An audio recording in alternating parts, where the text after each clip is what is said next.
Alhamdulillah, selalu kita memuji Allah subhanahu wa ta'ala, zat yang paling pantas untuk dipuji, dicintai, dihormati dan ditunduki. Karena memang kata kuncinya la ilaha illallah, la ma'buda bihaqqin illallah. Tidak ada Tuhan yang berhak disembah di langit dan di bumi kecuali Allah.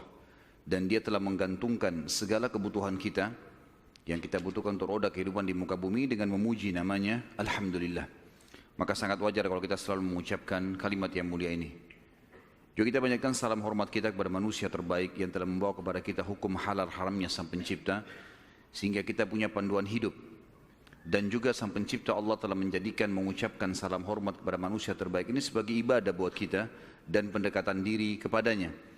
Juga dari sisi yang lain Sang Pencipta Allah bersama malaikatnya mengucapkan salam hormat kepada manusia terbaik ini, maka sangat wajar kalau kita selalu mengucapkan salawat dan taslim kepada Nabi besar Muhammad sallallahu alaihi wasallam. Setelah panjang lebar kita jelaskan masuk Yahudi ke Jazirah Arab, Nasrani, bagaimana juga kekuatan dari Najasyi Afrika masuk ke Yaman, bagaimana Yaman dikuasai oleh Persia, kemudian bagaimana akhirnya wilayah Yaman masuk Islam.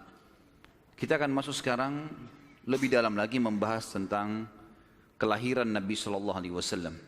Kita akan masuk mengerucutkan bahasan ke Mekah. Bahasan ini tentu akan saya mulai dari seorang tokoh Mekah bernama Qusay bin Kilab. Qusay bin Kilab. Qusay bin Kilab ini adalah salah satu keturunan dari Fikhir. Dan Fikhir adalah nama lainnya Quraisy. Jadi Quraisy itu julukan. Karena si Fikhir ini seperti saya jelaskan tadi siang, kalau seseorang di negeri Arab atau suku Arab itu memiliki kelebihan fisik, kepintaran, kekayaan, keturunan, maka dinisbatkan suku padanya. Kebetulan dari turunan Ismail alaihissalam di Mekah dan turunan suku Jurhum, ada satu orang yang sangat menonjol bernama Fikhir. Dan Fikhir ini karena dia menonjol maka diberikanlah nama lainnya Quraisy. Dinisbatkanlah suku Mekah namanya Quraisy. Salah satu turunan Fikhir ini yang merupakan turunan Ismail alaihissalam dan turunan suku Jurhum adalah Qusay bin Kilab. Kalau teman-teman masih ingat, di pertemuan kita pada bulan yang lalu saya pernah menekankan tentang kisah Mekah awalnya dihuni oleh suku Jurhum yang hijrah dari Yaman, kemudian tinggal bersama Hajar dan Ismail alaihissalam. Berjalan bertahun-tahun sampai Ibrahim dan Ismail alaihissalam meninggal dunia, datang satu suku Arab yang ingin merebut Mekah dan berhasil, namanya suku Khuza'ah. Masih ingat ya? Tidak ada suara, senyap, berarti memang lupa semua. Jadi suku Khuza'ah ini datang merebut, dan salah satu pimpinan Khuza'ah Amr bin Luhai yang memasukkan patung di Jazirah Arab di Mekah, gitu kan. Suku Khuza'ah ini berkuasa di Mekah sampai 500 tahun. Dan pada saat Jurhum dikalahkan oleh Khuza'ah, suku Jurhum sempat menimbun air Zam-Zam. Jadi 500 tahun mereka memimpin di Mekah, nggak ada sama sekali air.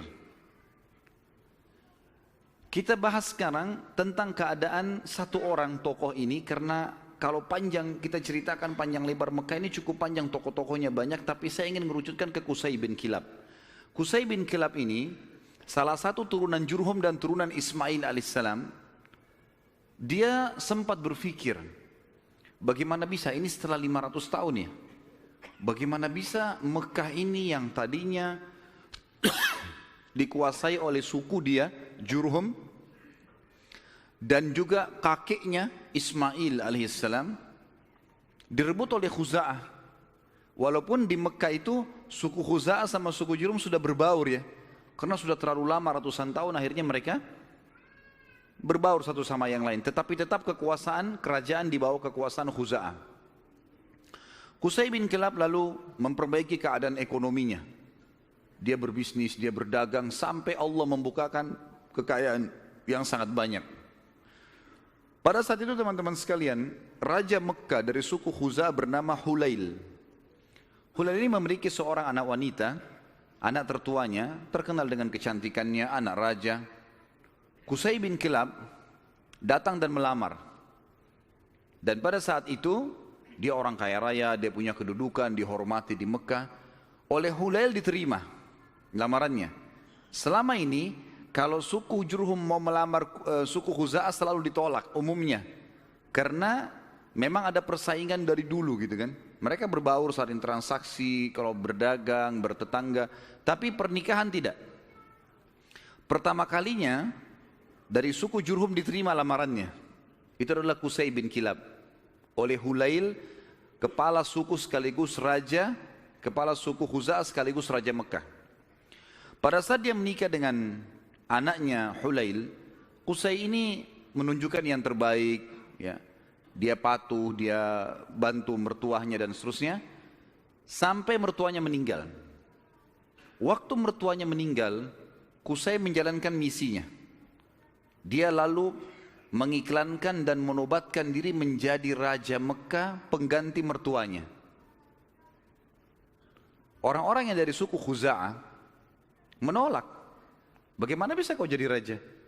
Raja jelas dari Khuza'ah. Kamu dari Jurhum. Enggak boleh gitu. Maka pada saat itu terjadi perseteruan. Sampai akhirnya Qusay meminta pertolongan dari orang-orang sesuku dengan dia dari Jurhum. Dan Khuza'ah juga berkumpul. Akhirnya terbentuk dua pasukan dan terjadi peperangan besar di Mekah. Pertumpahan darah yang sangat besar dan banyak sekali korban pada saat itu. Pada saat mereka melihat korban banyak sekali teman-teman sekalian, maka tokoh-tokohnya termasuk Qusay bin Kilab dan anak-anaknya Hulail yang merupakan ipar-ipar dari Qusay sendiri, mereka akhirnya sepakat kita harus ada penengah nih yang mengambil hukum supaya jelas siapa yang memimpin Mekah. Maka mereka akhirnya sepakat menunjuk satu orang yang dituakan di Mekah pada saat itu. Dan memang umurnya sudah sangat tua, orang ini namanya Ya'mur bin Auf. Ya'mur bin Auf, dia ditunjuk oleh orang-orang Quraisy dari Jurhum dan juga ditunjuk oleh orang-orang Khuza'ah, nunjuk. Dan diambillah sumpah atas nama Allah, apapun keputusan Ya'mur harus diterima. Baiklah, Ya'mur pada saat itu umurnya 120 tahun, orang yang sangat tua. Dan dituakan sekali, dihormati. Datang lalu mendudukkan Qusay dan anak-anaknya Hulail. Lalu mulailah ditanya oleh Ya'mur, wahai Qusay, apa alasan anda membentuk pasukan mau merebut Mekah dari keturunan mertua anda ini, apa sebabnya?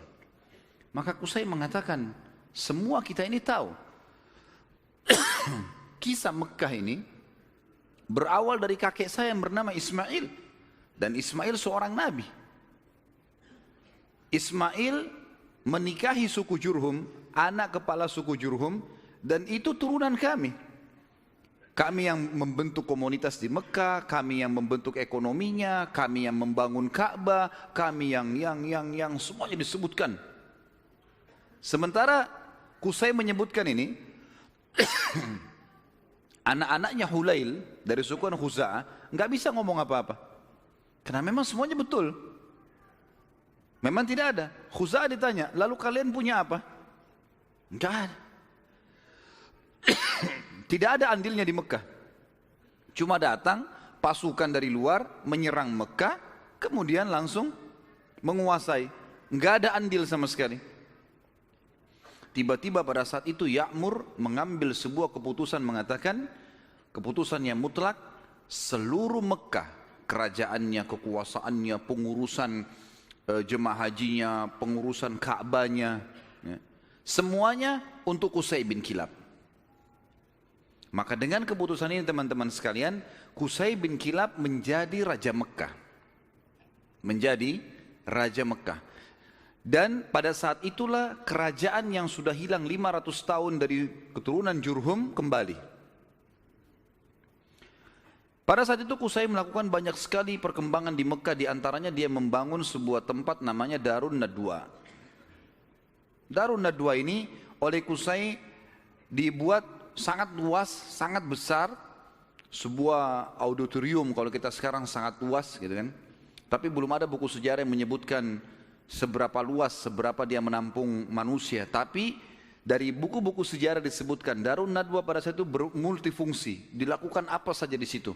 Pertemuan orang-orang Mekah, pertemuan tokoh-tokoh Mekah, sampai Qusay bin Kilab melarang siapapun orang Mekah menikah kecuali di Darun Nadwa, harus di Darun Nadwa.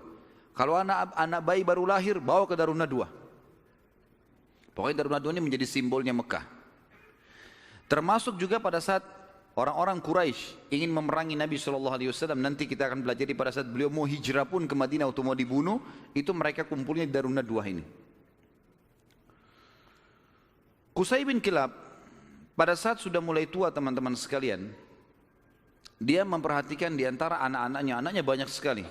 Tapi ada dua orang yang menonjol, artinya anak pertama bernama Abduddar dan anak kedua bernama Abdul Manaf.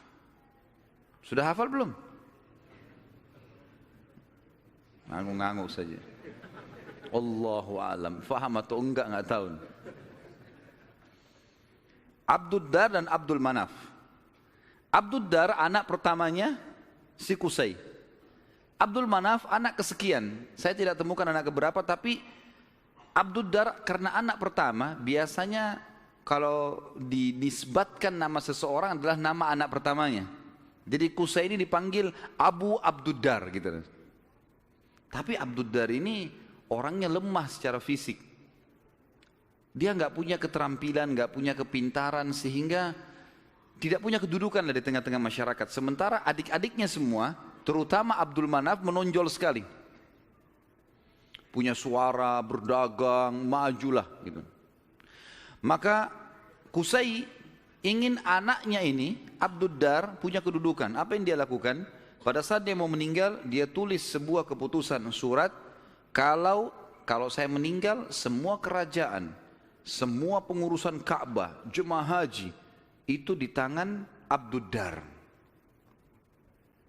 Waktu Qusay meninggal dunia, surat dibuka, ditemukan tertulis seperti itu, maka semua anak-anaknya patuh. Keputusan raja.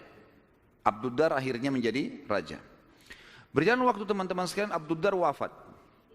Pada saat wafat, keturunan Abduddar mau melanjutkan kerajaan ayahnya, tapi turunan Abdul Manaf tidak setuju, nggak bisa.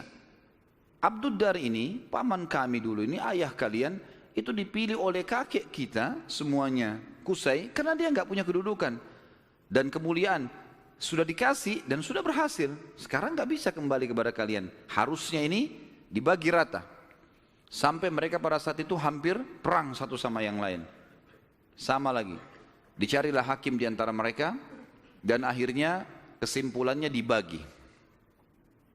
Pembagian ini teman-teman sekalian adalah dibagi Abduddar khusus mengurus keturunan Abduddar, khusus mengurus semua yang berurusan dengan jemaah haji. Sementara Abduddar mengambil alih pengurusan Ka'bah dan Darun Nadwa. Sementara Abdul Manaf mengurus jemaah haji. Dibagi dua. Kita akan sedikit sisipkan di sini teman-teman sekalian kisah tentang Darun Nadwa ini yang tadi dibuat. Kita tinggalkan dulu sebentar tadi sampai ke masalah sudah pembagian Mekah. Abduddar mengurus Ka'bah dan juga Darun Nadwa. Haji itu Abdul Manaf, ya. Jadi haji ini maksudnya mengurus jemaah haji, kasih minum, kasih makan. Mereka dulu sukanya begitu. Dan mereka ini terkenal dengan dermawannya. Tidak boleh jemaah haji beli makanan, beli minuman, dikasih semua gratis. Seperti itulah. Darun Nadwa ini punya kisah unik sedikit. Saya khawatir lupa, maka saya sisipkan di sini. Darun Nadwa tadi yang dibuat oleh Qusay bin Kilab dan menjadi simbol Mekah, kisahnya sangat unik teman-teman, kisah pembeliannya dan penjualannya. Jadi ada satu orang nanti jadi sahabat Nabi namanya Hakim bin Huzam radhiyallahu anhu. Sebelum masuk Islam, Hakim bin Huzam ini suka mabuk. Masih di Mekah di masa jahiliyah. Dia bersahabat dekat dengan pemegang kuncinya Darun Nadwa. Jadi yang bertanggung jawab dari turunan Abduddar. Waktu lagi mabuk sama-sama, Si pemilik kunci ini mabuk luar biasa sampai nggak sadar sudah. Si Hakim bin Huzam bilang, kau mau jual nggak Darun Nadwa dengan saya? Kata temannya lagi mabuk, iya saya jual. Berapa harganya? Kata si mabuk ini bilang, dengan sekendi khamr. Kasih saya sekendi khamr, ambil Darun Nadwa.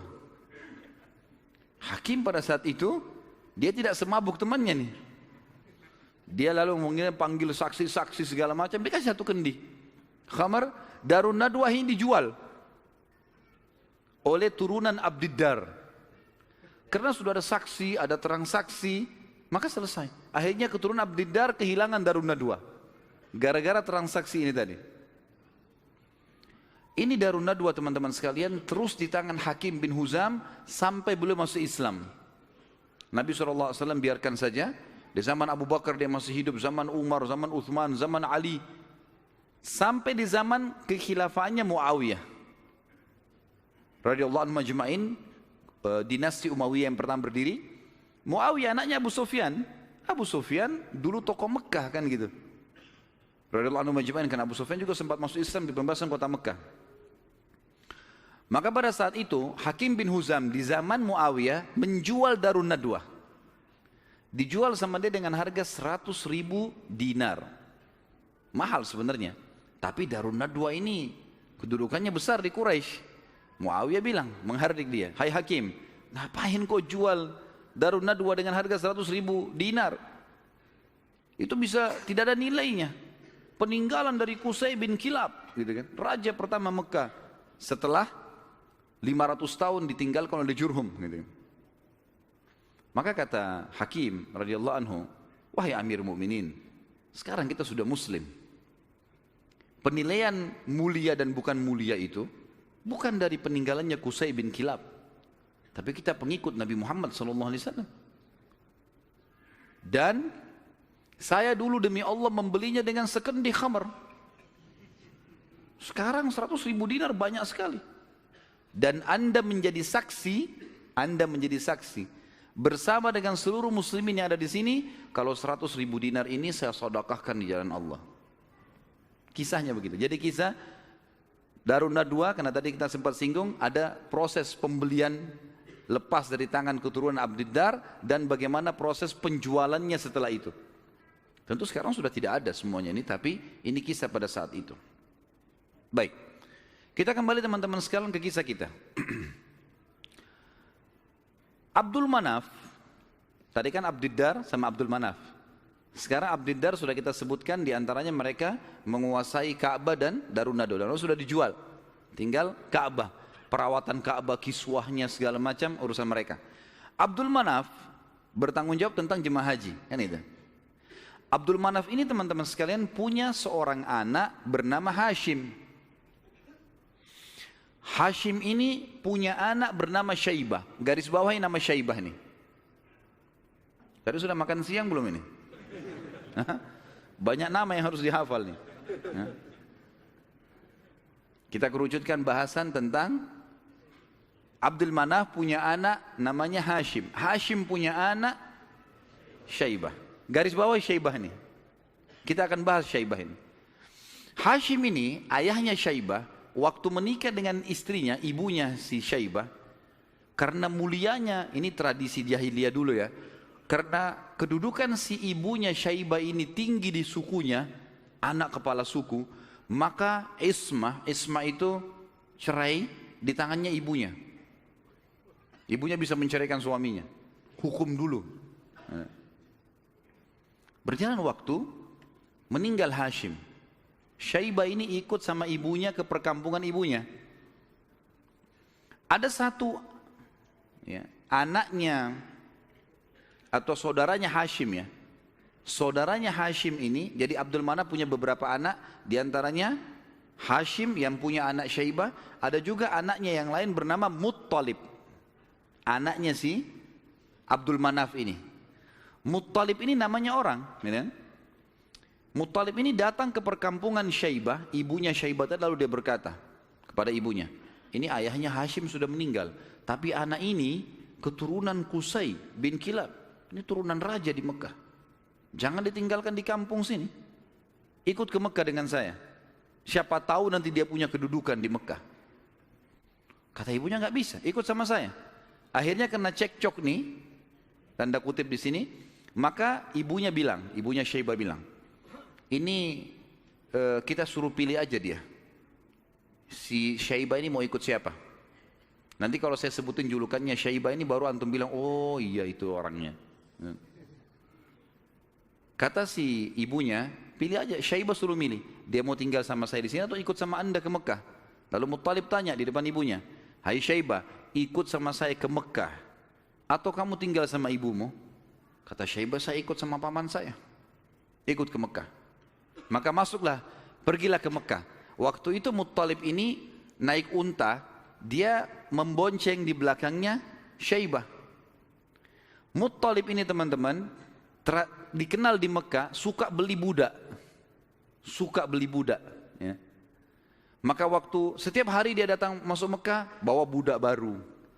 Waktu Syaibah dibonceng oleh pamannya Muttalib ini, orang-orang Mekah kira si Muttalib beli budak baru. Maka mereka bilang, Muttalib baru beli budak, di belakangnya Abdul Muttalib. Berarti hambanya si Muttalib nih. Sudah tahu nama Syaibah siapa? Yang antum kenalkan selama ini Abdul Muttalib. Namanya dia Syaibah. Jelas? Baik. 3 orang yang jawab, nggak apa-apa lah. Nasib, saya sudah teriak-teriak tapi Abdul Muttalib berarti namanya Syaibah. Jadi Abdul Muttalib bukan Muttalib nama Allah ya. Ini nggak ada dalam Asmaul Husna gitu. Tetapi di sini Muttalib nama pamannya. Karena sering beli budak, kemudian dia membonceng ponakannya. Orang-orang Mekah kira ini adalah budak baru, maka dibilang Abdul Muttalib, hambanya Muttalib. Tapi karena itu sudah menjadi buah bibir di Mekah, akhirnya terkenal dengan Abdul Muttalib. Baik, Abdul Muttalib ini yang tentu kita sudah tahu adalah kakek Nabi SAW. Kita masuk mengerucutkan bahasan sekarang ke Abdul Muttalib nih, si Syaibah. Kita sudah kerucutkan bahasan dari Abdul Manaf. Ada anaknya Hashim, Hashim punya anak Syaibah. Syaibah ini Abdul Muttalib. Kita harus kerucutkan begitu supaya nanti ngerucut ke Nabi SAW. Karena kalau melebar akan jalur nasab Quraisy banyak sekali. Abdul Muttalib ini pada saat dia masuk ke Mekah, kemudian dia menikah, Allah karuniakan dia 1 orang anak. Anaknya diberi nama Harith. 1 anak dikasih. Waktu Harith sudah mulai bujang, mencapai umur sekitar 17 tahun. Abdul Muttalib ini, Syaibah, mimpi malam-malam. Dia mendengar suara dalam mimpinya, ihfirit tiba.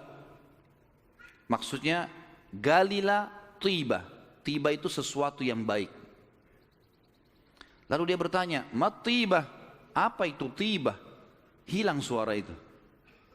Hari kedua dia mimpi lagi, dengar lagi suara, ihfiril barrah, galilah sesuatu yang baik, yang bermanfaat. Dia tanya, mal barrah, apa itu barrah? Yang baik itu apa? Hilang lagi suara itu. Hari ketiga dia mimpi lagi, ihfiril madmunah, gali sesuatu yang terjamin. Dia tanya, mal madmunah, apa itu madmunah? Hilang lagi. Hari keempat baru dia mimpi dan dia dengar ihfir zamzam. Galilah zamzam itu. Zamzam ini di zaman itu cuma seperti sebuah histori lama, kenangan. 500 tahun tidak ada sumur zamzam, hilang. Jadi selama Khuza'ah berkuasa teman-teman sekalian di Mekah, mereka selalu mendatangkan air dari luar. Beli mahal dari luar Mekah, sumur-sumur di luar Mekah. Abdul Muttalib ini pernah dengar kalimat Zamzam. Penasaran dia. Terus dia tanya, dalam mimpi dia tanya, Mas Zamzam, apa itu Zamzam? Lalu keluarlah suara itu mengatakan, dan dia dengar pada saat itu ya. Kalau dalam buku-buku sejarah disebutkan, La tanzifu abada, sesuatu yang tidak akan pernah rusak. Wala tarum, juga Ya, sesuatu yang selalu bersih dan tidak akan pernah rusak. Tasqil hajijal a'zam. Engkau akan memberikan dengannya air para jemaah haji. Dikatakan wahia bainar rafthi wad dam. Tempatnya air Zam-Zam itu berada di antara rafath. Rafath itu bisa berarti busanya darah atau memang darah yang bercampur busa yang bercampur dengan darah atau memang busa air biasanya. Jadi dikatakan sini ciri-cirinya adalah tempat Zam-Zam itu ada darah yang bercampur dengan rafath dengan busa kemudian bercampur sama tanah. Lalu dikatakan lagi dalam mimpinya, inda naqratil gurabil a'sam, di bawah patokannya burung gagak yang memiliki warna keputih-putihan. Inda qaryatin naml, di atas atau di sekitar sarang semut. Seperti itu dalam mimpinya. Maka Abdul Muttalib bangun pagi-pagi, penasaran dia dengan mimpi ini. Dan dia tahu mimpi ini gak mungkin main-main. 3 hari, 4 hari berturut-turut, kemudian dia disuruh gali, dia bawa cangkulnya, datang di sekitar Ka'bah. Dia cuma tebak saja kemungkinan dekat Ka'bah nih, karena tidak ada tempat yang lebih agung di Mekah daripada Ka'bah. Dia datang dekat Ka'bah. Dan kalau masih ingat dulu pada pertemuan kita di bulan yang lalu, ada penjelasan tentang 2 patung yang disembah di Mekah, Isaf dan siapa yang ingat? Kalau lupa saya nggak datang lagi Balikpapan. Isaf dan Na'ilah. Isaf kan nama laki-laki, Na'ilah nama perempuan. Yang dulu mereka saling suka, akhirnya mereka berzina depan Ka'bah dan dikutuk menjadi patung. Kan dulu waktu sebelum Amr bin Luhai datang ke Mekah, patung Isaf ditaruh di Gunung Safa, patung Na'ilah ditaruh di Gunung Marwah untuk peringatan bagi orang-orang. Nih, hati-hati kalau berzina depan Ka'bah dikutuk begini nih, gitu. Tapi oleh Amr bin Luhai yang membawa patung masuk ke Jazirah Arab, dia angkat patung Isaf dan Na'ilah dipindahin dekat Ka'bah, disuruh orang Mekah sembah. Tapi orang sudah lupa sejarahnya karena kejadian Isaf dan Na'ilah dikutuk ini jauh sebelum Amr bin Luhai. Ringkas cerita, di depan Ka'bah antara Hajar Aswad dengan Hijr Ismail itu ada patung Isaf dan Na'ilah. Ada satu suku Arab teman-teman sekalian datang ke situ antara Isaf dan Na'ilah nyembeli sapi.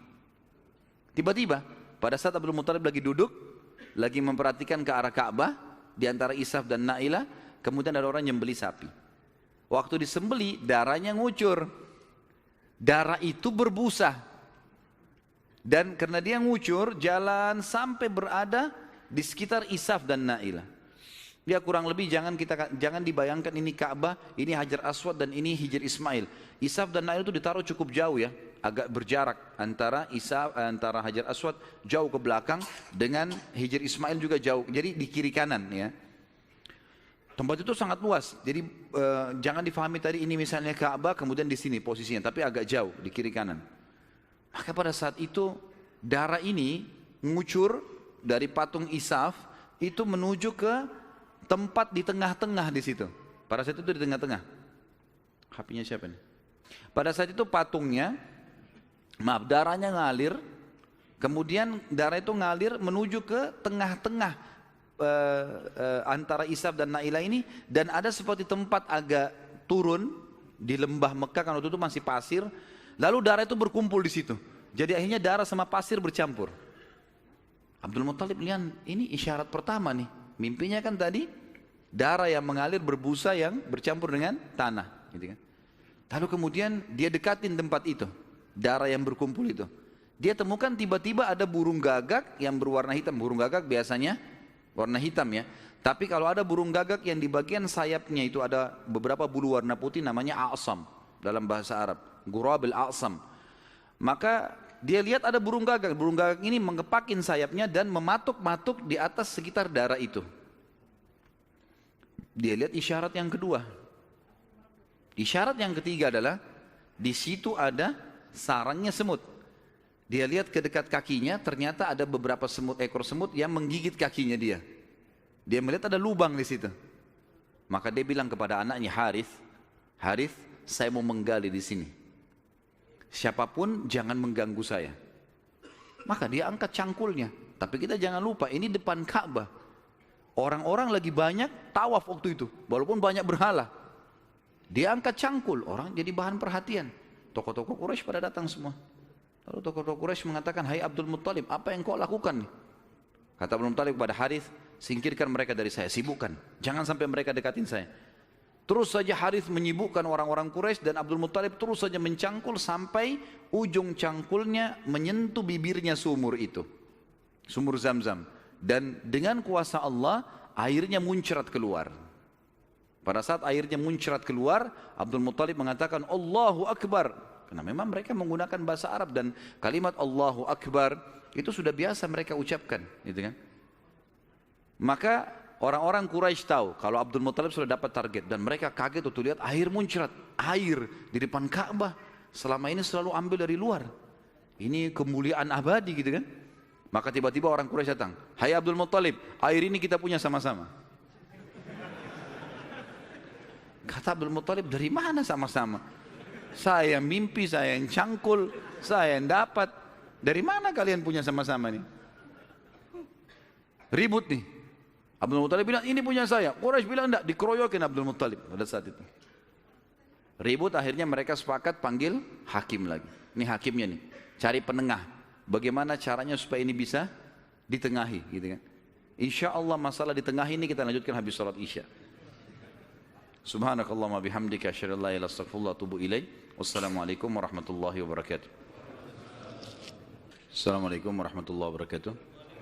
Alhamdulillah, wassalatu wassalamu ala rasulillah. Kita lanjutkan bahasan kita.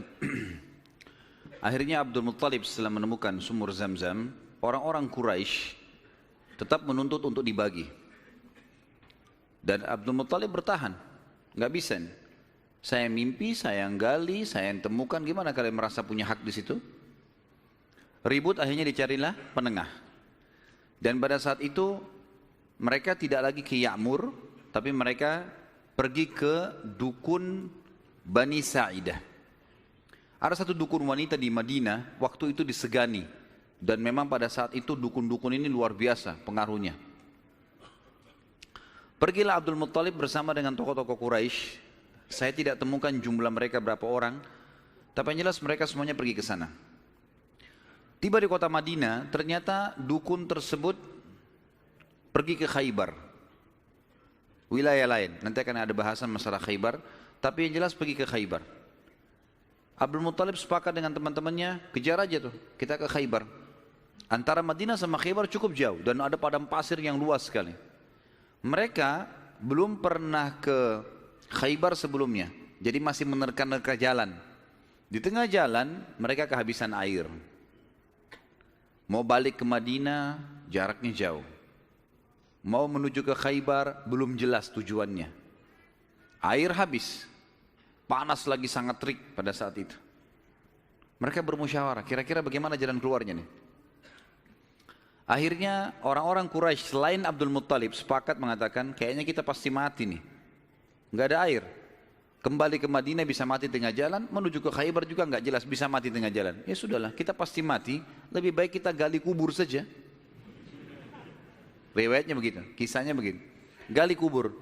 Dari sekian orang ini, nanti setiap siapa yang mati duluan dikubur oleh temannya. Minimal nanti ada satu orang yang tidak tertutup kuburannya, yang lain semua tertutup. Akhirnya mereka pada gali kuburan, kecuali Abdul Muttalib nih. Abdul Muttalib bilang ini bukan ide yang tepat nih. Masa kita menyerah? Lebih baik coba kita cari jalan. Teman-temannya bilang percuma mau kemana? Abdul Muttalib naik ke atas untanya. Begitu untanya bergerak, dari pijakan kakinya untanya Abdul Muttalib keluar muncrat air di padang pasir itu. Keluar mata air. Lalu Abdul Muttalib melihat, dia turun dari untanya, dia minum airnya, untanya dikasih, lalu diajak teman-temannya, ayo ini ada air minum. Teman-temannya heran, di padang pasir ada air. Maka akhirnya mereka sepakat mengatakan, demi Allah yang telah memberikan, demi Allah sungguh ya, yang telah memberikan air kamu di sini, Allah Subhanahu Wa Taala, dialah yang telah memberikan kamu air Zam-Zam. Zam-Zam punya kau, hai Abdul Muttalib. Gara-gara ini akhirnya Zam-Zam jadi miliknya Abdul Muttalib, dan Abdul Muttalib keturunan dari Abdul Manaf. Sementara memang dasarnya Abdul Manaf tadi sudah saya jelaskan, mereka bertugas memberikan makanan dan minuman jemaah haji. Sehingga sekarang mereka tidak perlu lagi mengambil air dari luar, tapi mereka sudah punya mata air Zam-Zam. Dan sebagian ahli sejarah menanggapi mengatakan, Allah yang maha tinggi dan maha pemurah memudahkan mata air Zam-Zam ditemukan kembali oleh Abdul Muttalib, karena memang suku ini dari turunan Abdul Manaf bertugas untuk memberikan minum dan makan jemaah haji. Maka karena itu Allah Subhanahu wa taala kasih. Makanya tadi dalam salah satu perkataan dan pernyataan dalam mimpi, Taski Hajijil A'zam, engkau akan memberikan minum jemaah haji yang banyak, gitu kan. Jadi bukan karena Abdul Muttalibnya, tapi karena memang waktu itu diberikan untuk jemaah haji umumnya. Baik, baliklah Abdul Muttalib ke Mekah, dan akhirnya pada saat itu Abdul Muttalib dinobatkan secara tidak langsung sebagai Raja Mekah. Kenapa saya katakan tidak langsung? Karena pada saat itu Quraisy sepakat di Mekah itu semua kepala suku bisa memimpin. Bisa memimpin. Tidak harus fokus ke turunan Abdul Manaf atau Abdul Dar. Tapi mereka Abdul Manaf Abdul Dar ini mereka yang memegang Ka'bah, memegang urusan haji dan jemaah haji, minum dan makannya ini. Tapi pasukan segala macam ini boleh dari mana saja. Tapi dengan kejadian Abdul Muttalib menemukan air Zam-Zam, maka terkerucut lagi masalah orang-orang Mekah. Karena tadi setelah Abdul Dar meninggal, kan kita sudah bilang tadi, kan pecah ya. Abdul Dar kan jadi raja pengganti ayahnya Qusay. Tapi setelah Abdul Dar mati, ribut anak-anaknya, akhirnya tidak ada raja. Setelah kejadian air Zam-Zam, secara tidak disadari Abdul Muttalib ditunjuk menjadi raja. Dan inilah sebabnya waktu kita jelaskan tadi masalah pasukan gajah yang datang, Abdul Muttalib kan menjadi raja pada saat itu. Dan menjadi raja justru karena menemukan mata air Zam-Zam ini. Abdul Muttalib pada saat itu mulai naik kedudukannya, namanya jadi tambah baik dan seterusnya. Memang orangnya sangat dermawan. Semua orang boleh minum air Zam-Zam tapi melalui izin dia. Tapi tidak bayar, gitu kan? Dikasih semuanya. Abdul Muttalib mulai berpikir, waktu dia tadi punya anak satu, namanya Harith. Masih ingat gak? Wah, ngaku-ngaku aja. Baiklah, saya terima. Anaknya tadi satu, Harith, yang disuruh jaga sama dia waktu dia mencangkul kan? Baiklah. Si Harith, dia pikir, waktu saya tadinya punya anak satu nih, kayaknya kerepotan, gak ada yang bisa bela dia. Dan seorang raja, salah satu kebanggaannya kalau punya keturunan banyak. Maka dia pada saat itu berazam, bernazar ya, kalau Allah memberikan dia anak laki-laki yang banyak, jumlahnya mencapai 10, dia akan menyembeli salah satunya, dikorbankan di depan Ka'bah untuk Allah. Gak ada dalam syariat Nabi Ibrahim alaihissalam. Ini ijtihadnya, upayanya Abdul Muttalib. Subhanallah, berjalan waktu, istrinya melahirkan, punya anak 16. Anaknya Abdul Muttalib 16, 10 laki-laki, 6 perempuan. Laki-laki yang 10 ini, yang paling pertama tentu ada namanya Harith ya. Kemudian ada, jadi dari 10 ini kita bagi, 6 ini meninggal sebelum masa kenabian, 4 mendapatkan masa kenabian. Dari 10 anak Abdul Muttalib yang laki-laki, ada 6 yang meninggal sebelum fase kenabian, sebelum penobatan Nabi SAW menjadi Nabi. Ini paman-paman Nabi semua ya. Dan ada 4 yang mendapatkan fase atau masa kenabian. 6 orang yang tidak dapat masa kenabian ini tentu dimulai dari Harith tadi, anak pertamanya Abdul Muttalib. Kemudian tentu ada beberapa nama ya, saya sebutkan Harith, Dirar, Hijir, Muqaddam, Zubair. Dan yang keenam Abdullah, ayahnya Nabi SAW. Abdullah ini sebenarnya anak paling bungsu dari Abdul Muttalib, anak ke-10. Anak ke-10 dari 10 anak laki-lakinya ya. Maka 6 orang ini meninggal sebelum masa kenabian. Harith, Dirar, Hijir, Muqaddam, Zubair dan Abdullah. Dan ada 4 orang hidup sampai masa kenabian. 2 beriman, 2 kafir. Yang beriman adalah Hamzah dan Abbas radhiyallahu anhuma. Ini sempat beriman pada Nabi SAW dan mulia. Hamzah bahkan menjadi pimpinan para syuhada, mati syahid mulia di perang Uhud. Dan Abbas hidup sampai setelah Nabi SAW meninggal pun, sampai di zaman Khilafah Umar. Gitu kan? Kemudian ada dua yang hidup di masa kenabian tapi kafir, enggak beriman. Abu Talib dan Abu Lahab. Ya. Abu Talib ini nama lainnya dia Abdul Manaf. Diambil dari nama kakeknya, tapi terkenal dengan Abu Talib. Abu Lahab julukan namanya Abdul Uzzah. Dan kita tahu surah Al-Masad turun pada Abu Lahab ini. Ya. Paman Nabi SAW, benci sekali dengan Nabi, benci dengan dakwah. Nanti akan kita ceritakan kisahnya di pertemuan akan datang. Yang jelas ini 10 orang anak laki-laki Nabi SAW. Kemudian ada 6 orang anak perempuan. Yang pertama Sofiyah. Sofiyah ini ibunya Zubair bin Awam radhiyallahu anhu. Dan Sofiyah nanti akan kita ceritakan kisahnya luar biasa, pemberani perempuan ini, gitu kan? Dan dia mendidik Zubair bin Awam dengan sangat tegas. Jadi kalau dia jalan, dia membawa Zubair, dia latih di tempat gelap, sengaja dia diam. Kalau Zubair nangis ditinggalin, dibiarin. Karena mau dilatih. Orang-orang semua pada hardik, hai Sofiyah, kenapa kau gitu kan anakmu? Saya mau dia jadi pemberani. Dan betul-betul jadi pemberani Zubair. Zubair itu di peperangan-peperangannya, kalau teman-teman ikuti ceramah saya di YouTube, ada serial sahabat di antara Zubair bin Awam itu luar biasa. Kalau pasukan lagi berhadapan, dia maju ke depan musuh. Jadi musuh di depan ini, kemudian dia di depannya. Tunggu takbir di belakang, dia serang duluan, sendirian. Luar biasa beraninya, radhiyallahu anhu. Ibunya namanya Sofiyah, tante Nabi SAW. Dan ini sempat masuk Islam di tangan Nabi SAW. Kemudian ada Ummu Hakim, ada Atiqah, ada Umaymah, ada Arwah dan Bar. Kita masuk sekarang ke masalah, kembali ke mana Abdul Muttalib. Abdul Muttalib ini anak terakhirnya yang ke-10 adalah Abdullah.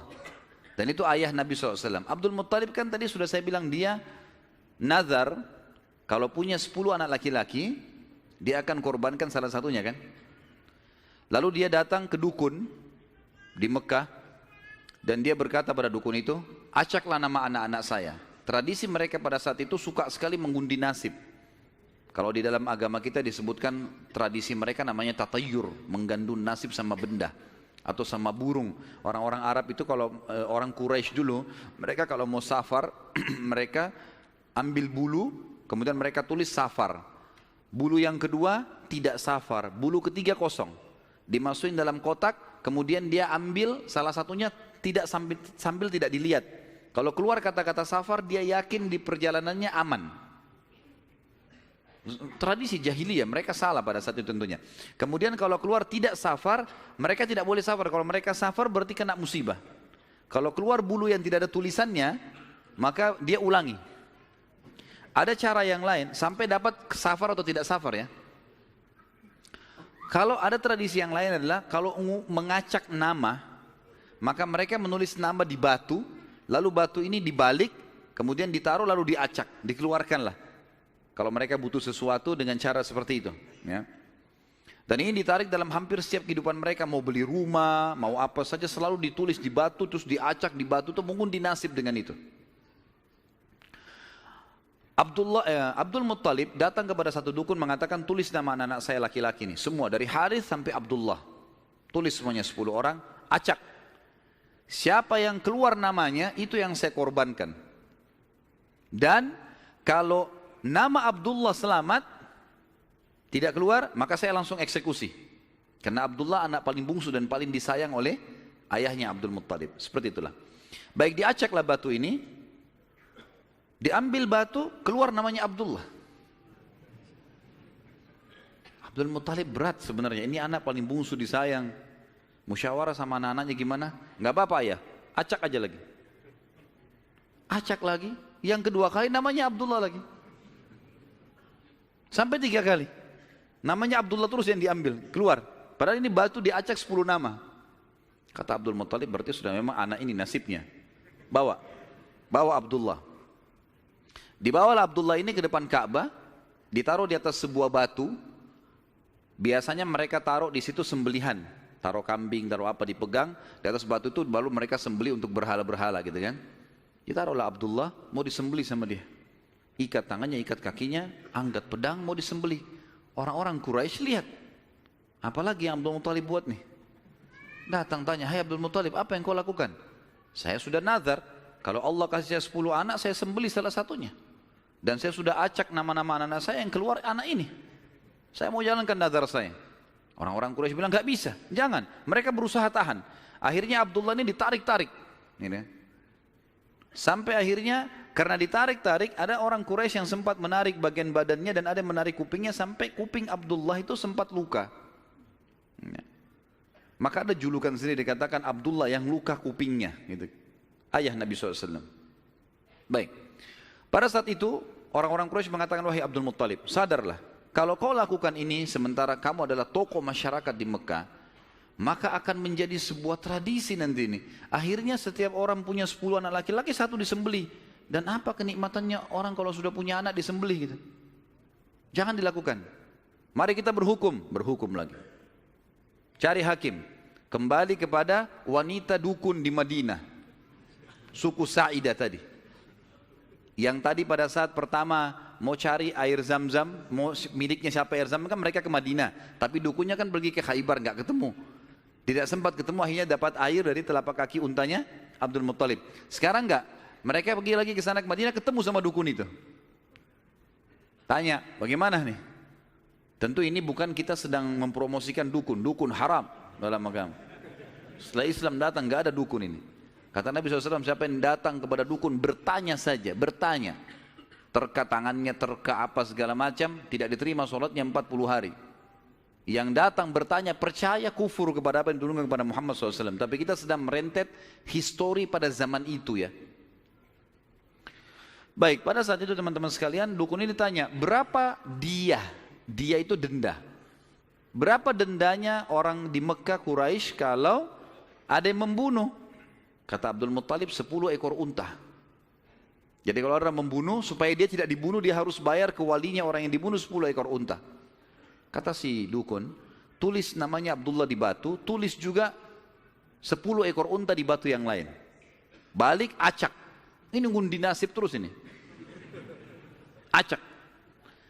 Waktu diacak, kata dukunnya, kalau keluar namanya Abdullah, supaya Abdullah selamat, tambah batu yang ketiga, tulis 10 ekor unta lagi. Sampai Abdullah selamat. Kalau keluar nama unta, nah baru untanya, baru Abdullah selamat. Ditaruh batu 10 ekor unta sama Abdullah, diacak namanya Abdullah keluar. Tambah batu, 20 ekor unta sekarang, 10, setiap batu 10 ya. 10 ekor unta batu kedua, keluar lagi namanya Abdullah. Terus sampai 10 batu. Sampai akhirnya ada 10 batu, semuanya tertulis 10 unta, satu namanya Abdullah. Waktu diacak setelah 10, diangkat keluar namanya Abdullah.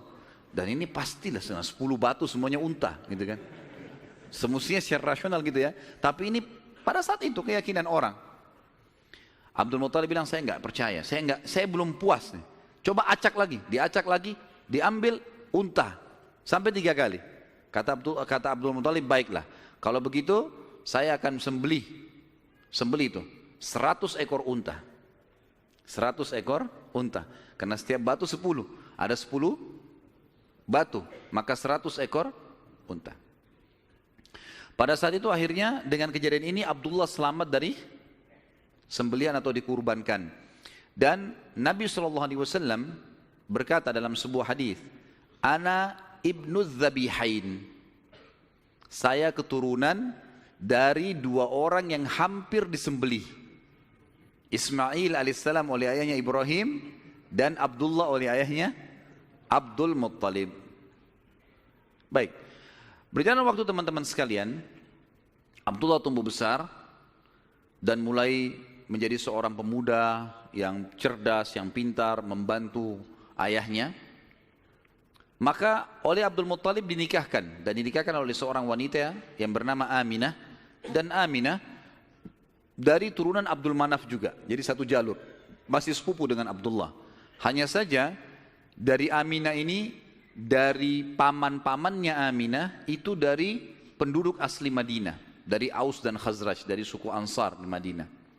Maka Nabi SAW di sini memiliki jalur dari 2 kota suci, Mekkah dan Madinah.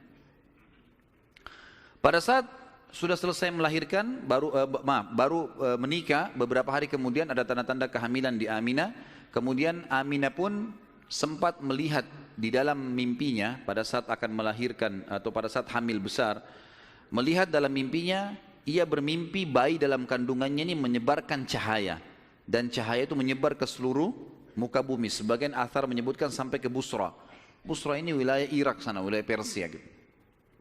Dan dia juga mimpi mengucapkan dalam mimpinya kalimat u'idzuhu billahil azim min kulli syarrin wa min kulli ainin wa min kulli hasid. Wa min kulli hasid. Tidak ada kata-kata ainnya. Artinya aku berlindung kepada Allah yang Maha Agung untuk bayi ini dari semua keburukan dan iri dengki orang lain. Berjalanlah hamil tersebut. Pada saat berumur beberapa bulan, ada sebagian ahli sejarah menyebutkan sekitar 6 bulan hamilnya Aminah di Nabi SAW dalam kandungan beliau, maka meninggallah Abdullah. Maka Nabi SAW jadi yatim sebelum lahir. Setelah itu Nabi SAW lahir, yang paling banyak dinukil oleh para ahli sejarah 12 Rabiul Awal di tahun gajah. Sudah kita sebutkan tadi, tahun gajah kejadian Ashabul Fil, dan tepatnya 50 hari setelah kejadian gajah itu, penghancuran gajah, 50 harinya, disitulah lahir Nabi sallallahu alaihi wasallam. Ada yang perlu kita sebutkan teman-teman sekalian, walaupun sebenarnya menyebutkan ini bukan berarti Nabi SAW membutuhkannya, tidak sama sekali. Nabi SAW jauh lebih mulia daripada tanda-tanda ini. Tapi pada saat beliau lahir, ternukillah di Mekah, di Madinah, beberapa kejadian yang memang ahli sejarah angkat. Yang pertama, kejadian yang unik pada saat Nabi SAW lahir adalah terlihatnya bintang Ahmad namanya. Apa itu bintang Ahmad? Orang-orang Yahudi yang ada di Madinah itu meyakini kalau Nabi terakhir yang mereka tunggu di Madinah keluar itu, kalau dia lahir akan kelihatan bintang yang mereka istilahkan dengan bintang Ahmad, dan mereka mengukir-ngukir bintang itu sesuai dengan keterangan dari Taurat. Seperti itulah pemahamannya pada saat itu. Allahu a'lam tentang masalah kebenaran masalah bintang ini, tapi yang jelas kebenaran bintang itu bisa dipercaya atau tidak, karena kita dalam Islam taunya bintang nggak boleh dipercaya gitu kan.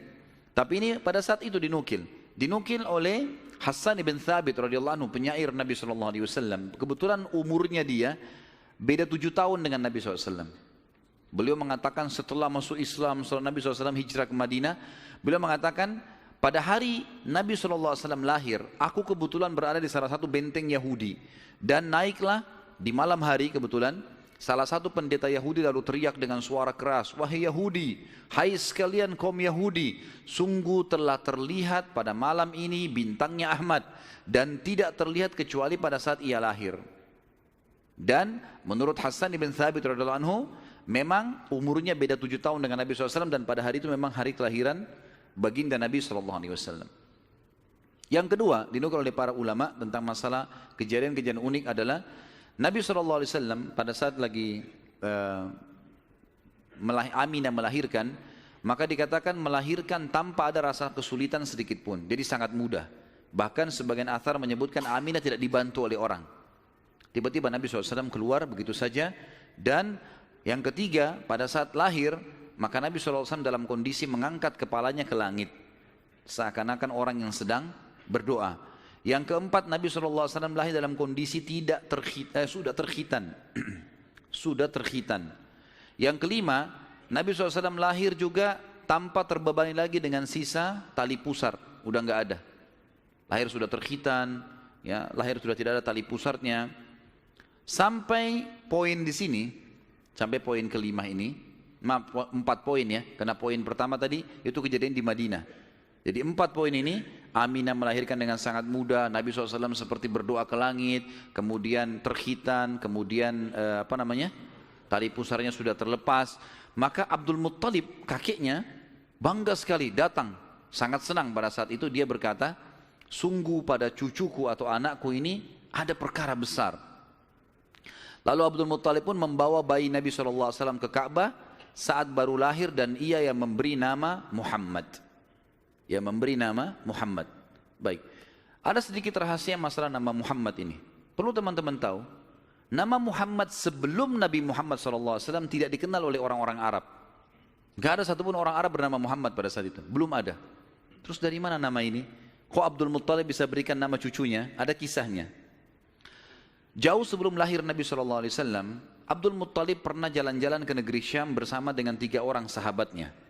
Yang pertama Sulaiman bin Mujazi', salah satu kepala suku di Mekah. Yang kedua Hulayla bin Hajij. Dan yang ketiga Himran bin Rabi'ah. 3 orang ini bersama Abdul Muttalib, 4 orang ini pergi ke negeri Syam. Pas tiba di negeri Syam, ada salah satu pendeta Nasrani menemui mereka lalu berkata, kalian dari mana? Kata Abdul Muttalib, dari Jazirah Arab. Dari mana tempatnya? Dari kota Mekah. Kata pendeta itu, dari kota kalian nanti akan keluar Nabi terakhir. Dan Nabi terakhir itu bernama Muhammad. Kata Abdul Muttalib, dari mana engkau tahu itu semua? Dia bilang, dari kitab kami. Dalam Injil disebutkan. Namanya Muhammad. Maka keempat orang ini bertekad pada saat itu untuk memberikan nama kalau mereka dikaruniai anak setelah itu atau cucu, Muhammad. Dan dari 4 orang ini pada saat balik ke Mekah, orang yang pertama mendapatkan cucu laki-laki adalah Abdul Muttalib. Itulah Nabi Muhammad SAW. Maka dia pun mengangkat bayi Nabi SAW lalu keliling di dekat Ka'bah lalu mengatakan, anak ini memiliki perkara yang besar, aku memberikan nama Muhammad, aku memberikan nama Muhammad. Terus dia mengucapkan kalimat itu. Kemudian selanjutnya teman-teman sekalian, yang keenam adalah goncangnya istana Kisra di Persia dan rubuhnya 14 teras istananya. Jadi ada teras-terasnya istana itu rubuh semua tanpa sebab, rusak semuanya. Pada saat melihat kejadian tersebut, Kisra sempat khawatir, lalu dia bertanya kepada para peramal-peramalnya lah, dukun-dukunnya segala. Maka mereka pun menjawab, goncangnya istana disebabkan karena hari ini lahir seseorang nabi dan runtuhnya 14 teras ini menandakan terdapat 14 raja Persia, tinggal 14 orang saja. Selebihnya sudah runtuh kerajaan ini. Maka sempat Kisra bilang, 14 raja masih lama. Kalau satu raja punya 1100 tahun umurnya, berarti 1400 tahun. Tapi tanpa disadari oleh Kisra, para ahli sejarah muslim menukil, tanpa membenarkan ramalan ini ya, kita bukan membenarkan, karena ramalan itu semua kalaupun bertepatan karena mereka mencuri, syaitan mencuri berita dari langit, bukan karena mereka tahu, sebagaimana dijelaskan dalam ada hadits Nabi SAW. Dan ternyata setelah Kisra yang pada saat Nabi SAW lahir itu ada, anak-anaknya berselisih pendapat dan dalam waktu 4 tahun saja terjadi penggantian 10 orang Kisra, mati semua, saling membunuh satu sama yang lain. Dan puncaknya yang terakhir adalah yang ke-14 meninggal di zaman Umar radhiyallahu anhu. Pada saat Umar menembus wilayah Persia. Yang ketujuh, padamnya api sesembahan kaum Majus. Jadi ada api yang disembah di beberapa titik di negeri Persia. Jadi mereka buat api besar dan api itu selalu disembah, tiap hari mereka sembah. Pada saat Nabi SAW lahir, api itu tiba-tiba mati. Dan mereka berusaha menyalakan, tidak bisa. Selamanya mati. Sampai Persia pada saat itu seluruh Persia yang menyembah api, apinya mati semua, nggak ada.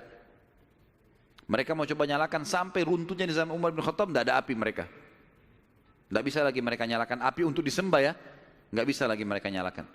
Setiap kali di wilayah Persia dinyalakan api, mati, padam. Mereka cuma pakai masak, misalnya di situ padam. Nggak bisa sama sekali. Yang kedelapan, hanyutnya air sungai Sawa. Sungai Sawa ini teman-teman sama dengan sungai Gangga sekarang di India. Di kultus dianggap ini sungai apalah, keramat lah dan seterusnya, gitu kan. Maka orang-orang Persia meyakini sungai Sawa ini adalah sesuatu yang luar biasa. Kalau ada yang mati, mereka bakar, lalu mereka lempar debunya di situ, airnya diambil, dianggap suci, apalah segala macam. Subhanallah, karena sungai ini selalu ditaruh tumbal segala macam. Waktu Nabi SAW lahir, air sungai ini hilang. Nggak ada airnya sama sekali, kering. Sampai sungai Sawa dilupain udah, nggak ada lagi sungai. Namanya memang sungai Sawa.